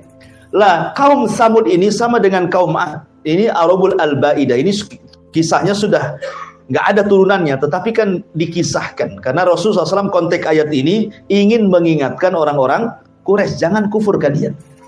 Kalau kalian kufur, nanti kalian diadab seperti kaum Ad dan Thamud, gitu maksudnya. Ya. Makanya ketika Al-Walid ibn Mughirah datang kepada Nabi SAW, kononnya mau tawar menawar dan mengatakan, ya Muhammad, sudahlah. Nggak usahlah kau lanjutkan dakwah. Kau ini pengen apa? Kalau kau ingin harta, kami kumpulkan harta kami. Kami jadikan kau orang paling kaya di antara kami. Kalau kau ingin raja, kami jadikan kau raja kami. Kalau kau ingin perempuan yang cantik, kami carikan. Kalau kau gila, kami carikan tabibnya, dokternya. Tapi tolonglah. Ya sudah, sampai di sini dah. Kata Nabi SAW, ya Walid, sudah kau ngomong. Sekarang gantian. Maka Nabi SAW tidak membantah soal tawaran-tawaran tadi. Tapi Nabi membacakan ayat fa'in a'radu, ya, fa'in a'radu anzartukum bisa'iqatin mithla sa'iqati adi wa thamud. Kalau mereka orang-orang Quraisy itu berpaling dari dakwahku, ingat, mereka akan disambar halilintar seperti halilintar yang pernah membinasakan kaum Ad dan Thamud. Ketakutan itu Al-Walid. Karena tahu kisah mereka di benak-benak mereka kan. Dan mereka meyakini ini seorang nabi sebenarnya. Cuman karena hasad dan takaburnya saja tidak mau beriman. Akhirnya mengatakan hasbuka yang cukup, yang jangan diteruskan itu. Ketakutan dia. Akhirnya dia pulang menemui orang Quraisy, kata pembesar Quraisy, kata Abu Jahal, gimana hasilnya? Nampaknya kau pergi beda pula mukamu kau kembali katanya. Jangan-jangan kau sudah beriman. Katanya kan itu. Artinya di sini Nabi SAW mengingatkan tentang kaum Ad dan Thamud kan. Artinya di otak-otak orang Arab itu sangat paham kisah-kisah ini. Makanya Rasulullah SAW tidak mengkisahkan Nabi-Nabi Bani Israel. Karena mereka tidak ada pengetahuan tentang itu. Makanya Rasul mengkisahkan tentang dua kaum yang mereka paham. Diutus kepada mereka Nabi dan Rasul. Mereka membangkang, turun azab. Apakah kalian mau seperti itu? Nah gitu maksudnya. Masyarul muslimin yang dimuliakan Allah Azza, kembali bahwa sebagaimana Nabiullah Saleh dan juga Nabiullah Hud dan seluruh para nabi mendakwai mereka ke dalam tauhid, kaum Thamud pun menentang Nabi Saleh. Tidak perlu saya ceritakan panjang-panjang karena kita ambil singkat-singkatnya saja. Akhirnya mereka pun mengatakan, ya Saleh, kalau engkau seorang nabi, kami tidak melihat ada bukti dari kami. Bukankah seorang nabi harus bawa mukjizat? Kata Nabi SAW, mau kalian apa? Mereka mengatakan, kalau engkau seorang nabi, keluarkan dari batu ini unta. Tetapi bukan hanya sekedar unta. Unta usyara. Usyara itu yang sedang hamil 9 bulan. Jadi kalau keluar langsung hamil. Langsung lahir gitu maksudnya. Itu namanya unta usyara. Ya. Akhirnya kemudian usyara itu 10 bulan ya. Dari kalimat asyarah, usyara. Jadi unta yang hamil 10 bulan kalau keluar dari batu langsung melahirkan. Permintaannya aneh gitu. Akhirnya kemudian Nabi Soleh berdoa, meminta izin untuk melaksanakan 2 rakaat salat, kemudian berdoa kepada Allah Azza wa Jal, dan Allah kabulkan permintaannya. Tiba-tiba batu berbelah, kemudian keluar unta tadi. Kemudian Nabi Saleh membuat aturan. Ya. Ini unta adalah berkah bagi kalian. Makanya naqatullah, ini unta Allah, ingat. Sesuatu yang dinasabkan kepada Allah punya kemuliaan. Baitullah, rumahnya Allah. Naqatullah, untanya Allah. Sesuatu yang dinasabkan kepada Allah pasti punya kemuliaan. Nabi Saleh sudah mewanti-wanti. Ini unta mukjizat bagi kalian. Tapi tolong bagi waktu. Saat kalian mengambil air, ya, maka kalian jangan ganggu unta. Kalian boleh ambil air. Dan kalian kau boleh mengambil air susunya. Tapi besoknya unta itu yang akan minum, kalian tidak boleh mengambil air. Kalian cukup mengambil air susunya saja. Jangan ganggu dia. Kalau ganggu, kalian akan ditimpa adab. Terus berlalu, berhari, berbulan, bertahun, mereka mendapatkan nikmat dari unta itu. Dan Nabi Saleh terus mendakwahkan dakwah tauhid kepada kaum Tsamud. Sampai pada waktunya ada pula orang hasad. Ya, tidak suka dengan unta itu. Seorang wanita. Ada yang mengatakan 2 wanita. Yang satu kaya, yang satu banyak anaknya, bekerja sama. Kemudian dikatakan siapa yang bisa menyembelih unta saleh, maka saya akan berikan kekayaan dan dia boleh menikah dengan salah satu putri dari putri-putri kami. Kemudian ada pula yang daftar namanya Qidar ibn Salib. Qidar ibn Salib dan satu kawannya, lupa saya namanya. Ya. Qidar ibn Salib nih dan Malik ibn Kinan atau Sinan, Malik ibn Sinan atau siapa namanya. Pokoknya 2 orang ini siap daftar. Tetapi sebelum dia membunuh unta Nabi Saleh itu, dia gerilya door to door dulu ke rumah-rumah. Minta pendapat. Gimana kalau kayak sembelih Nabi Saleh? Setuju nggak? Setuju. Gimana? Setuju. Setuju. Akhirnya satu kampung setuju. Rupanya kebanyakan mereka tidak suka. Makanya kenapa Allah mengatakan fa'aqaruha. Ya, menggunakan jama. Mereka pun menyembelih unta soleh. Padahal yang menyembelih 2 orang. Tapi bahasanya menggunakan jama. Karena disepakati satu kampung. Ya. Mereka sepakat. Cuman eksekutornya cuman si Qidar ibn Salib dan kawannya ini. Yang betul-betul mengeksekusi untanya Nabi Saleh sembelih. Kemudian dikuliti dan dimakan dagingnya. Dalam kisah Israiliyat kan dia bawa unta, anak untanya itu. Ya, anaknya unta Yasruh pergi kemudian masuk lagi ke dalam batu. Itu kisah Israiliyat. Dalam Quran atau dalam sunnah itu tidak ada kisah seperti itu. Hanya mukjizatnya Nabi unta itu, mukjizatnya Nabi Saleh itu adalah seekor unta tanpa disebutkan punya anak gitu, tanpa disebutkan keluar dari batu, enggak. Ya. Cuman seekor unta gitu saja. Dari mana unta itu? Ya pokoknya dari Allah lah kan, namanya unta Allah. Nah, cuman kalau kita lihat Israiliyat lebih jelas gitu kisahnya ya. Oh, unta itu permintaan Bani Israel sama dengan di zaman Nabi SAW kan meminta mukjizat kan untuk terbelah bulan jadi 2 kan. Maka terbelah bulan jadi 2 tuh. Tetapi setelah kejadian mereka menuduh Nabi SAW sebagai tukang sihir katanya. Laqad dhahara sihru Muhammad. Muhammad sudah nampak sihirnya. Mereka mukjizat malah nuduh sihir ya. Intinya bahwa disembelilah untanya Nabi Allah Saleh alaihi salatu wassalam. Maka sebagaimana yang ma'ruf gitu ya, yang ma'ruf, maka Nabi Saleh ini mengingatkan mereka, jangan disembelih, kalau tidak datang azab kepada kalian. Betul-betul disembelih. Ya. Maka datanglah azab kepada mereka. Apa azabnya? Ma'asyiral muslimin yang dimuliakan Allah Azza wa Jalla. Nabi Saleh mengatakan 3 hari akan datang azab kepada kalau kalian tidak bertobat. Rupanya 3 hari ini justru mereka merencanakan pembunuhan. Bukan hanya telah membunuh unta, Nabi Saleh pun mau dibunuh dia.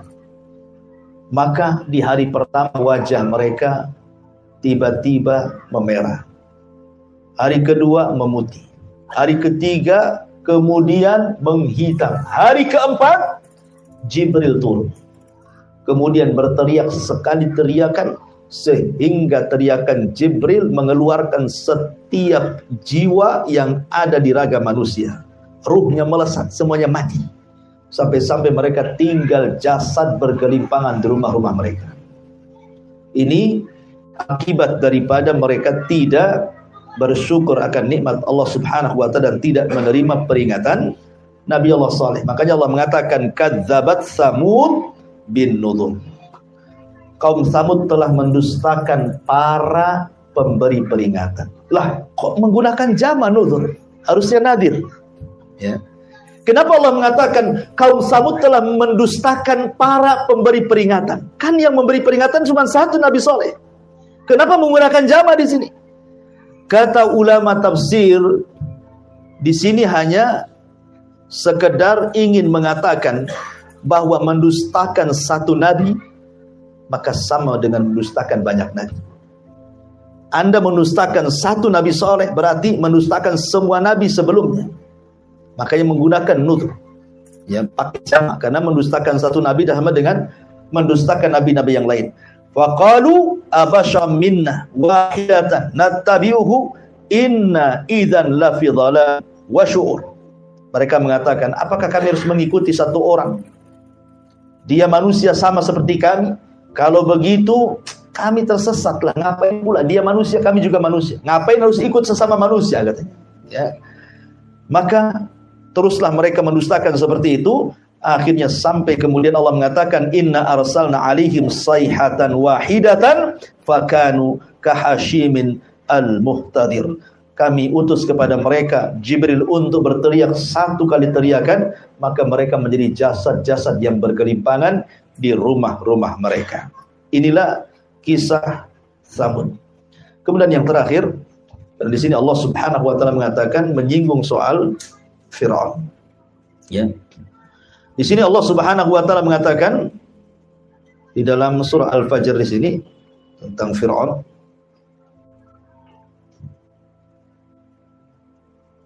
Mana tadi? Sudah lewat pula.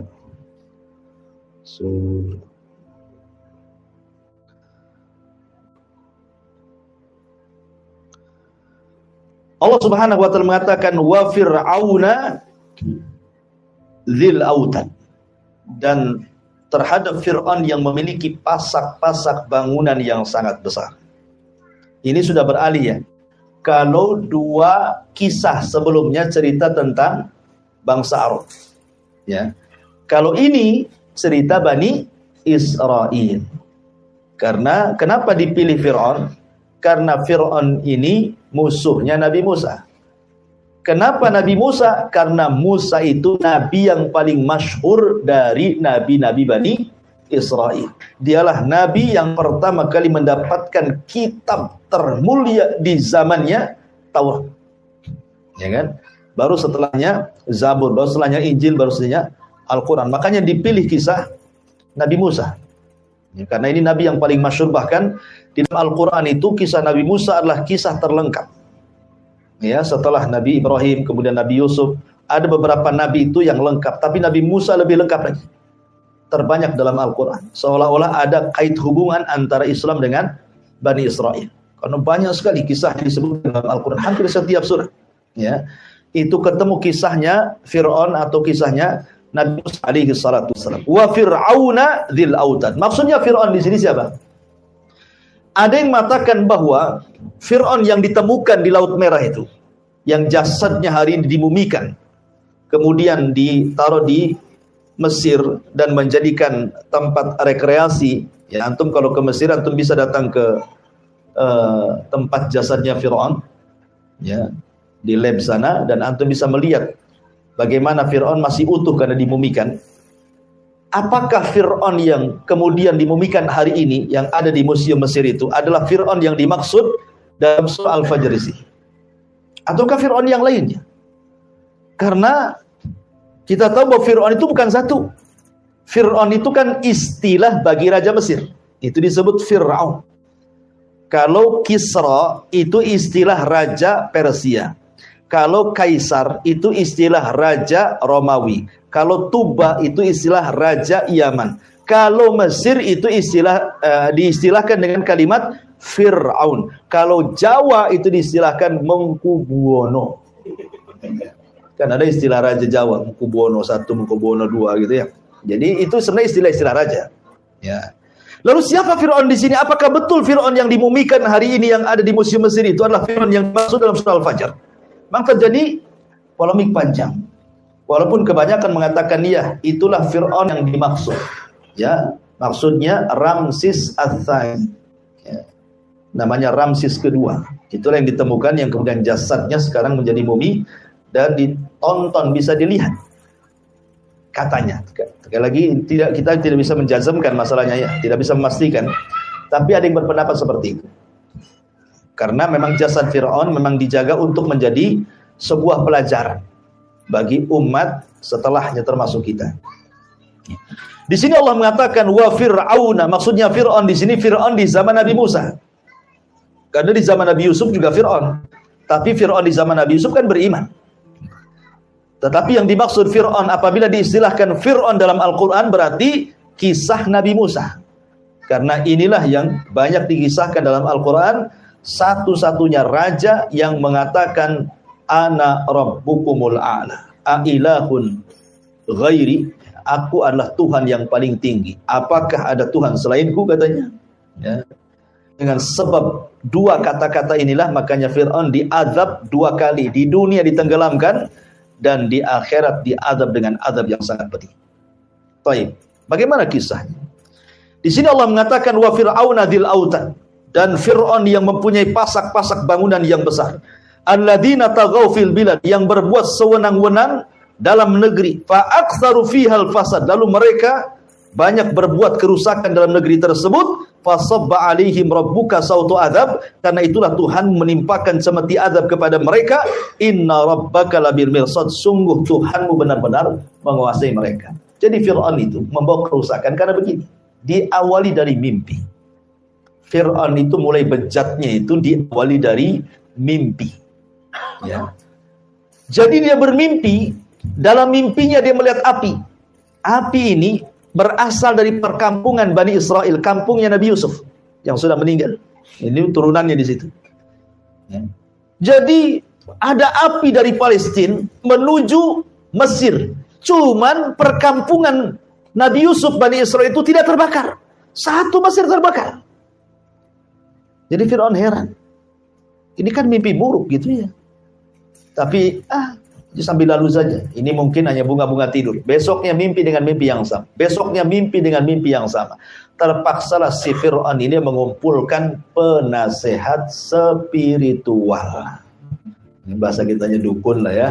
Ya keren kali penasehat spiritual itu. Atau ahli supranatural gitu. Dikumpulkan tuh mbah-mbah dukun itu. Ya, kemudian disuruh mentakwil, meramal. Ada apa ramalannya?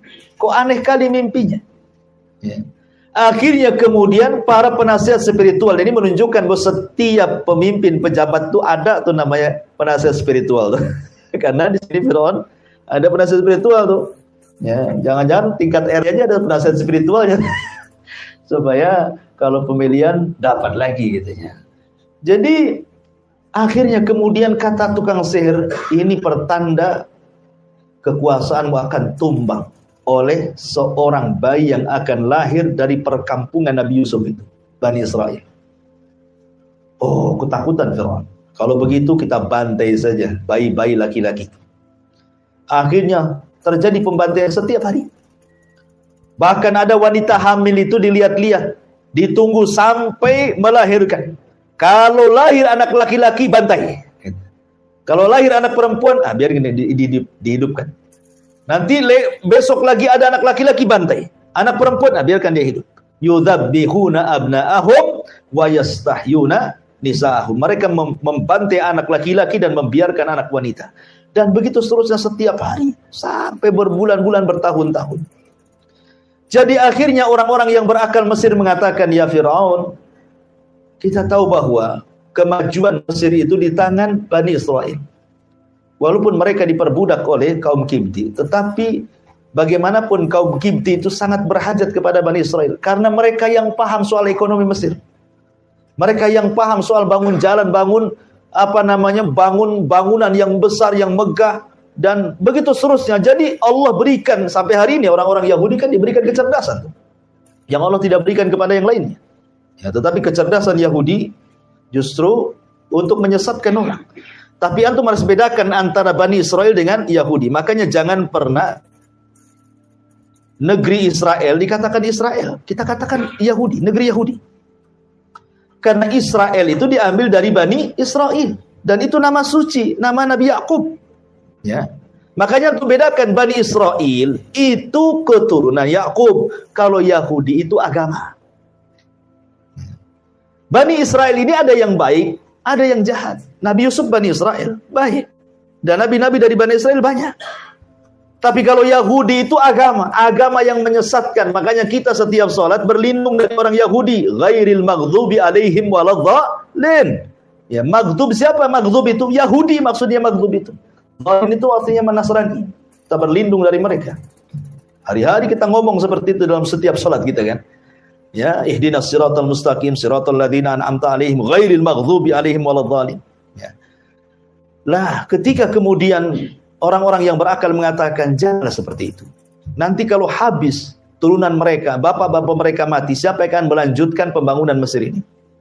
Ya. Biarkanlah, buat kebijakan lain. 1 tahun bantai, 1 tahun jangan. 1 tahun bantai, 1 tahun jangan. Kayak Pasal Daud gitu ya. Jadi akhirnya kemudian sepakat Fir'aun, tahun ini pembunuhan bayi. Pokoknya kalau dalam tahun ini ada lahir anak laki-laki, bantai. Tahun depannya walaupun lahir anak laki-laki jangan dibantai, biarkan dia hidup. Dibuat selang-seling seperti itu. Di hari atau di tahun ketidak ada pembantaian, lahir pula Nabi Allah Harun. Selamat dia.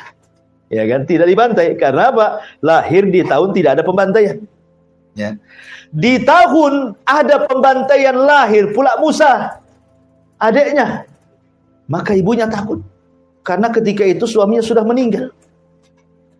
Sehingga bagaimana harus merawat satu anak laki-laki, tidak ada laki-laki, tidak ada suami yang bisa membelanya. Akhirnya ibunya Musa ketakutan, makanya Allah ilhamkan kepada Ummi Musa an alqi, untuk dilempar bayi itu, letakkan di kotak.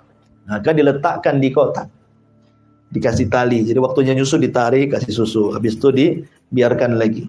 Allah takdirkan talinya putus, akhirnya mengapunglah di sungai Nil. Kembali ke cerita istana Fir'aun.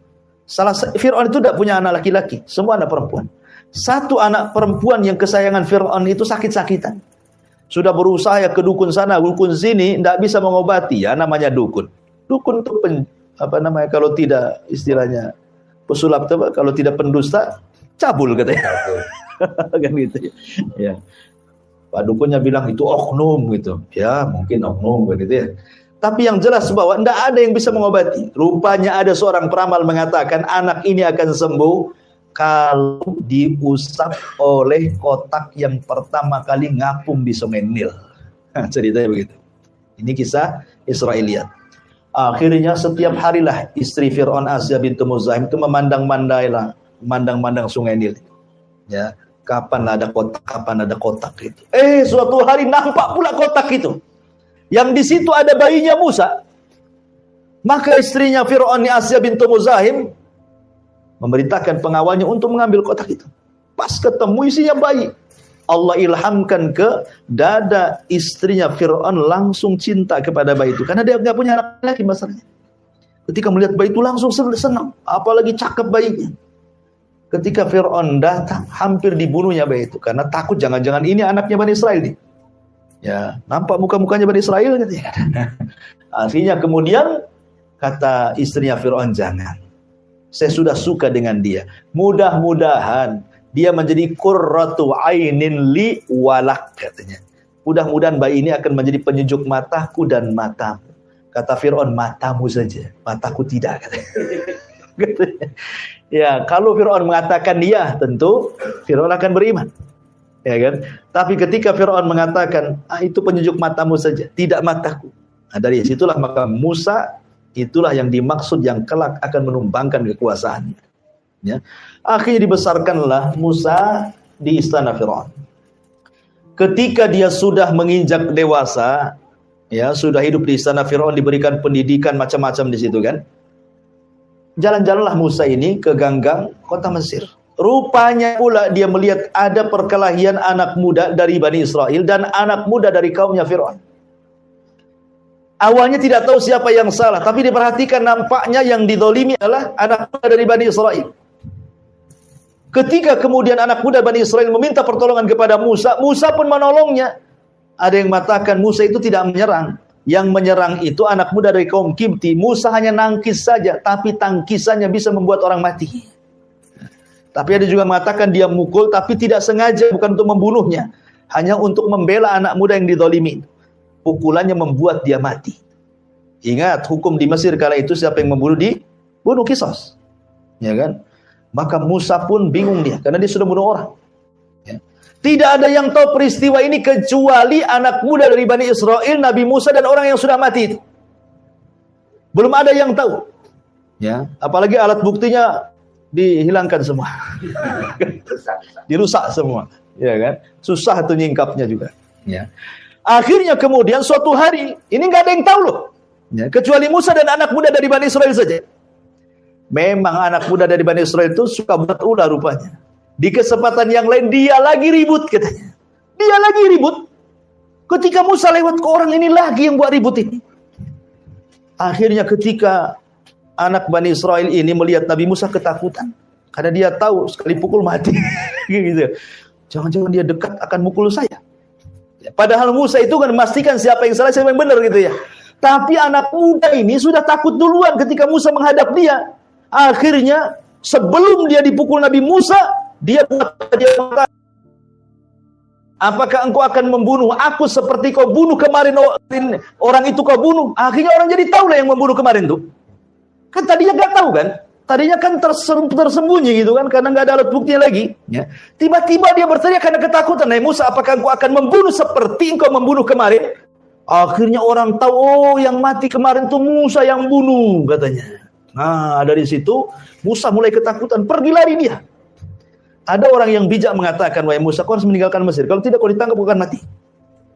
Maka dari situlah Musa memulai hijrah pertama pergi dari Mesir ke negeri Arab. Kemana? Ke Madian. Ya. Singkat cerita, sampai di Madian, dia ketemu dengan orang laki-laki yang soleh namanya Syuaib, bukan Nabi. Ya, cuma namanya sama Syuaib. Punya 2 anak putri. Menikahlah Musa dengan salah satunya karena sudah berjasa mengambilkan air yang kemudian membantu mertuanya menggembala kambing sampai punya istri, punya anak banyak. Setelah 10 tahun, Musa pun ingin kembali ke Mesir. Berangkatlah Musa ke Mesir. Di tengah jalan, kemudian Musa alaihi salatu wassalam nyasar. Ini karena udah 10 tahun kan, mungkin lupa jalannya dia. Tengah malam, obor pun sudah padam, ya. Dia takut ada terjadi apa-apa dengan anak istrinya. Maka tiba-tiba di tengah malam dia melihat ada cahaya dari kejauhan. Dia mengatakan sama istrinya, "Kamu tinggal di sini. Saya akan ke sana. Boleh jadi saya akan mengambil satu api yang bisa kita melanjutkan perjalanan, atau mungkin di sana ada orang yang bisa menunjukkan jalan ke Mesir." Akhirnya kemudian Nabi Musa pun meninggalkan keluarganya dan menghampiri api yang dilihat dari jarak jauh itu. Semakin dekat semakin besar, semakin dekat semakin besar. Rupanya setelah dekat bukan api tapi cahaya. Ya. Disangkanya api, setelah dekat cahaya. Rupanya cahaya itu seperti api berada di pohon zaitun. Dari sini menjadi khilaf para ulama.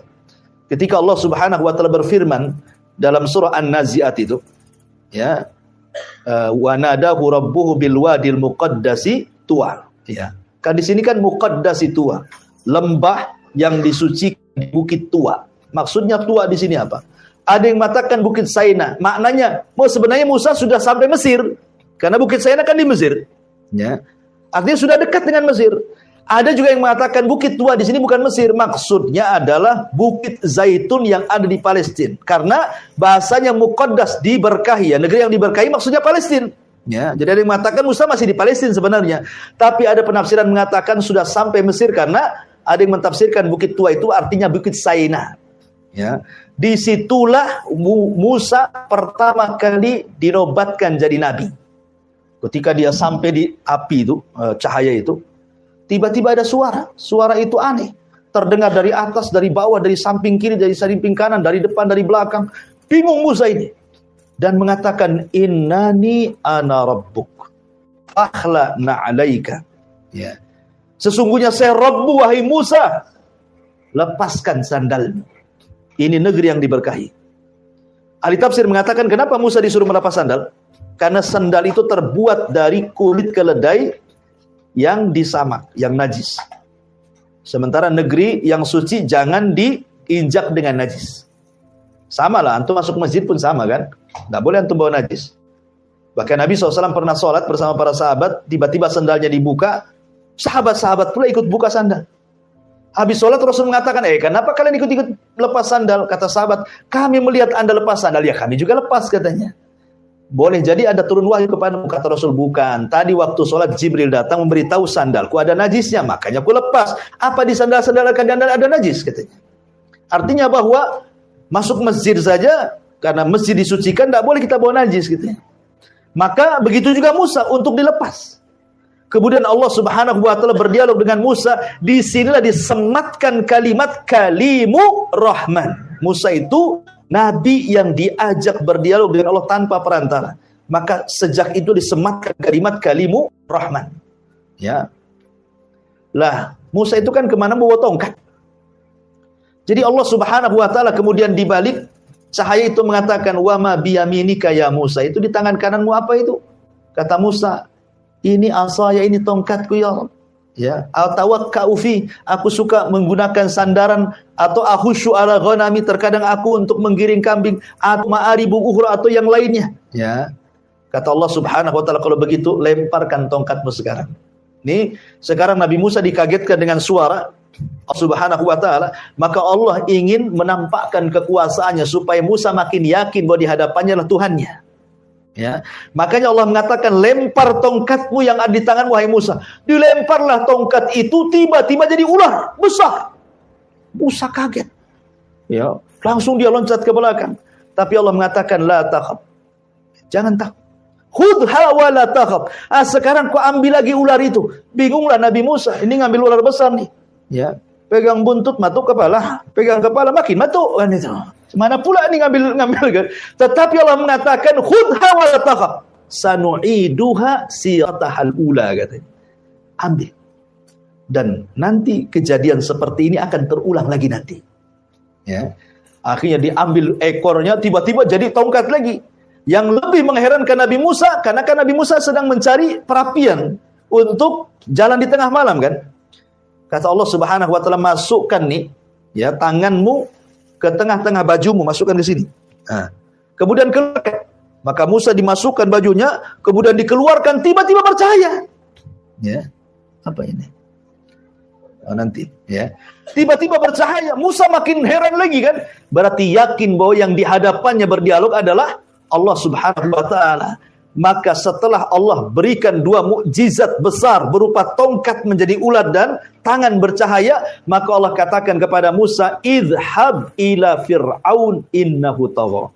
Nanti kalau kau sampai di Mesir, pergi kau ke si Fir'aun. Dia raja yang zalim. Dakwai mereka, dakwai dia, ajak dia kepada tauhid. Ya. Akhirnya kemudian Musa pun sudah resmi jadi nabi nih.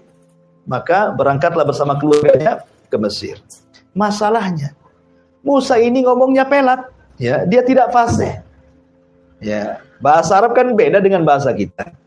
Kalau bahasa kita orang cadel pun masih biasa saja lah kan. Pandai banyak pejabat cadel itu ya, masih bisa dipahami. Tapi orang Arab ini bahasa Arab tidak bisa kalau tidak fasih. Ya. Lah, karena dia tidak fasih, dia punya abang namanya Harun, fasih pula bicaranya. Maka dia mengatakan, afsahu minni lisanan. Saya punya abang ya Rabb, dia lebih fasih lisannya dibandingkan diriku. Jadikan dia wazirku. Ya, maksudnya jadikan dia, angkat dia jadi nabi. Jadi Nabi Harun diangkat jadi nabi itu karena permintaan Musa. Maka Allah kabulkan. Harun diangkat jadi nabi. Berangkatlah dua orang ini menuju istana Fir'aun. Diketuknya Fir'aun. Kata Fir'aun, siapa? Kata penjaga Musa. Oh Musa, masuk-masuk. Karena Fir'aun kenal lah siapa Musa. Namanya anak angkatnya. Ya.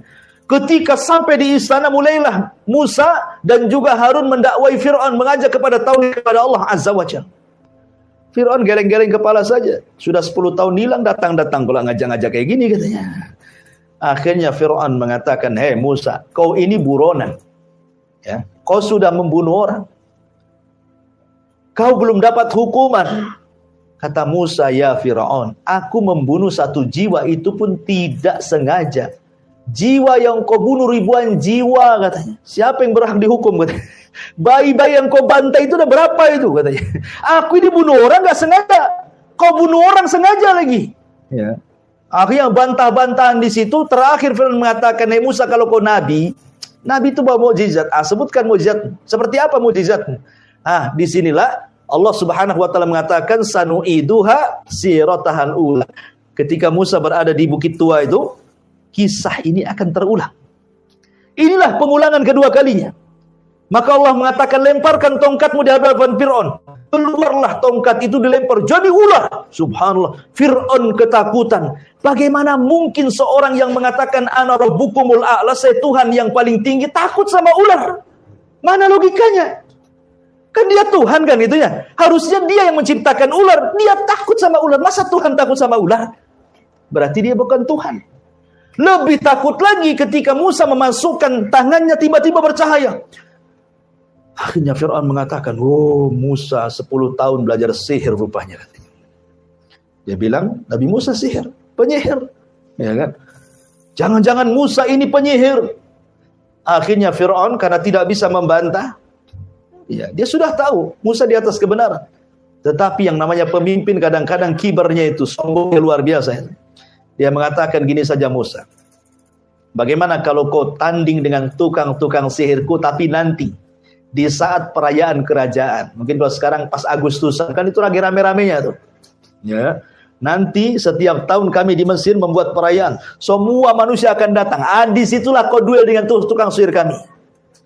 Akhirnya Fir'aun pun selama menunggu perayaan itu, maka saya membah di semua daerah-daerah se-Mesir, siapa tukang sihir yang mau mendaftar, datanglah.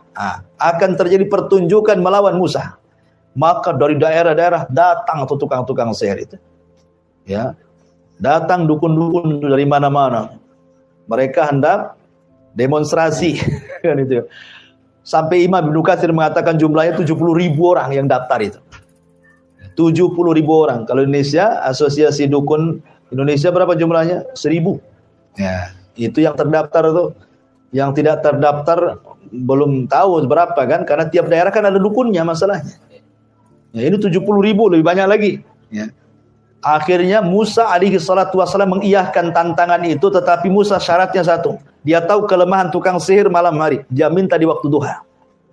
Makanya dalam Islam sendiri, kita sudah berlindung di malam hari, karena kekuatan setan itu menguat di malam hari. Akhirnya tertiga di waktu duha, sudah kumpul manusia banyak, karena itu hari perayaan kerajaan masalahnya. Kan dari mana-mana datang. Penontonnya banyak. Ya.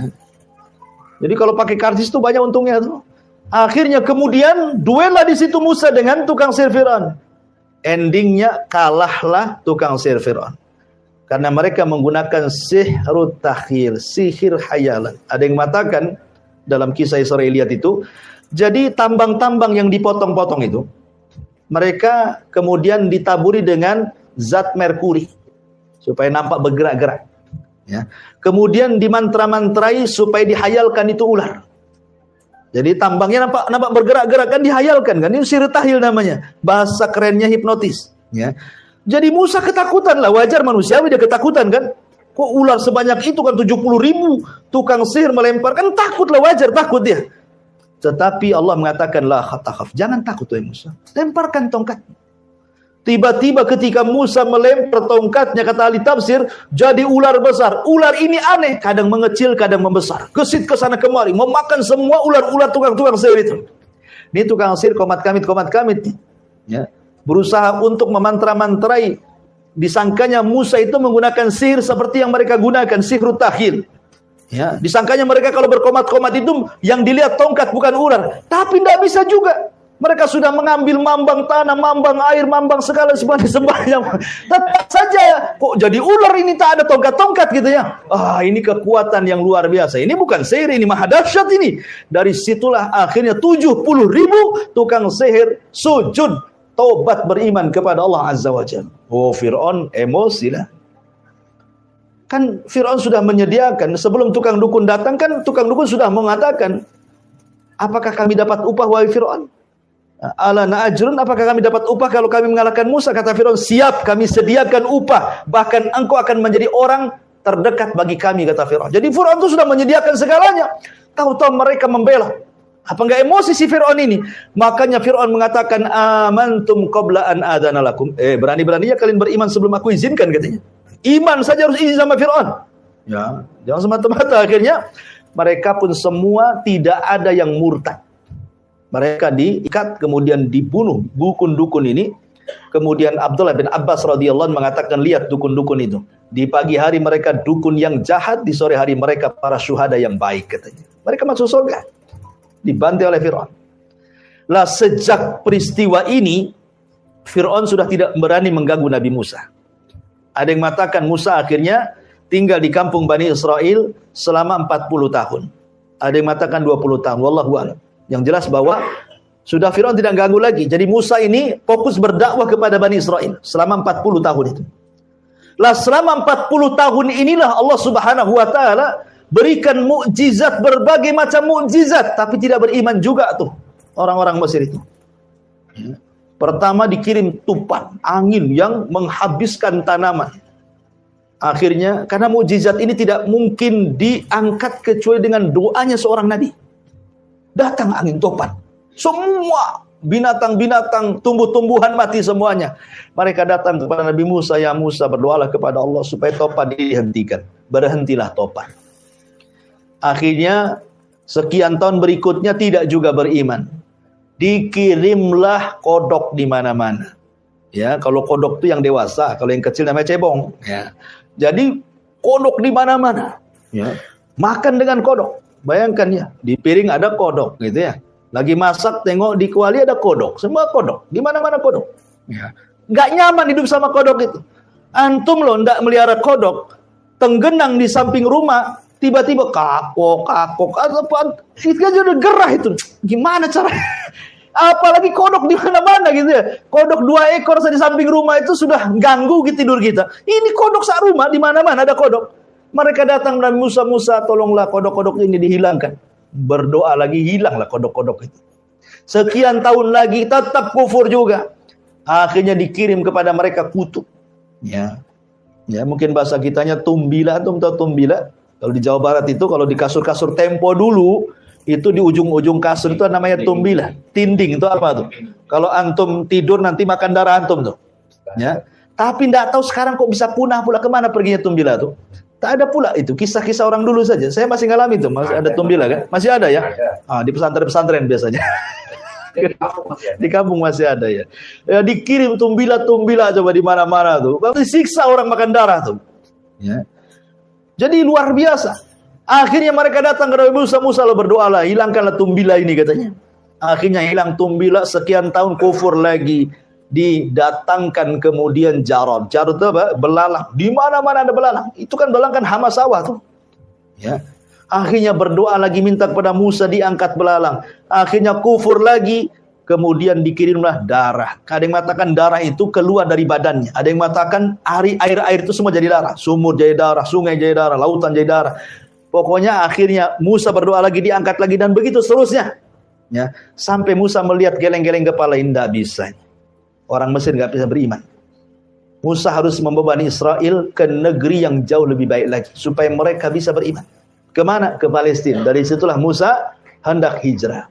Kedengaran Fir'aun, oh enggak. Kalian, Musa membawa Bani Israel supaya Mesir bangkrut dengan tidak adanya orang-orang Bani Israel, tidak bisa. Siapa yang ikut Musa, kubunuh. Maka akhirnya Musa pada waktu yang ditentukan membawa Bani Israel sebanyak-banyaknya untuk mengarah ke Palestina. Fir'aun ketahuan, maka Fir'aun menyiapkan pasukan besar, kemudian menyusul Musa dan Bani Israel. Disinilah terjadi peristiwa mukjizat tongkat yang ketiga. Karena di hadapannya lautan, di belakang pula tentara Fir'aun. Bani Israel ketakutan, wa inna lamudrakuna Musa. Kami sudah dilihat oleh tentara Fir'aun, mau kemana kita? Depan kita lautan. Musa dengan yakinnya mengatakan, innama iya rabbi sayahdin, tenang, kebersamaan Allah pasti ngasih petunjuk. Jibril turun, kemudian meminta kepada Musa untuk memukulkan tongkat di lautan, tiba-tiba menjadi 12 jalan. Kenapa 12 jalan? Karena 12 kabilah Bani Israel itu. Maka ketika sudah sampai di seberang sana, Fir'aun menyusul, Allah katakan, fa'aghraqnahum wa junudahum. Maka kami tenggelamkan si Fir'aun, fa'aghraqnahu wa junudahu, dan tentara-tentaranya. Kenapa? Karena Fir'aun pernah mengatakan, sesungguhnya seluruh air di Mesir itu di bawah telapak kakiku. Sekarang Allah adab dengan ditenggelamkan di air. Karena dia sombong dengan air. Semua air di Mesir ini di bawah kakiku. Sekarang tahu. Ya. Itulah air yang kau sombongkan, kau tenggelamkan di bawah air ya. Begitulah Allah Subhanahu wa ta'ala mengkisahkan tentang kisah Fir'aun. Wallahu alam, inilah 3 kisah yang tersebut dalam surah Al-Fajr. Taib, sebelum saya tutup ada pertanyaan di sini.